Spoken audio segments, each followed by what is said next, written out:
Bismillahirrahmanirrahim. Assalamu alaikum playgroup. How are you all? I hope you are all fine.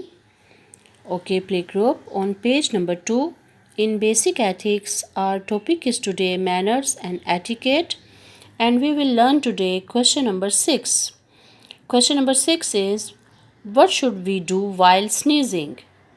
What should we do while sneezing mean कि जब हमें छींक आती है तो हमें क्या करना चाहिए? Answer is we should cover our mouth and say अल्हम्दुलिल्लाह. We should cover our mouth and say अल्हम्दुलिल्लाह. इट्स मीन कि सबसे पहले हमें अपना फेस को, अपना मुंह को कवर करना है और उसके बाद हमने कहना है अल्हम्दुलिल्लाह. Okay playgroup, we should cover our mouth and say Alhamdulillah. Playgroup, learn this question today और आगे बढ़ते जाओ. पढ़ना है, रुकना नहीं. Take care. अल्लाह हाफिज़.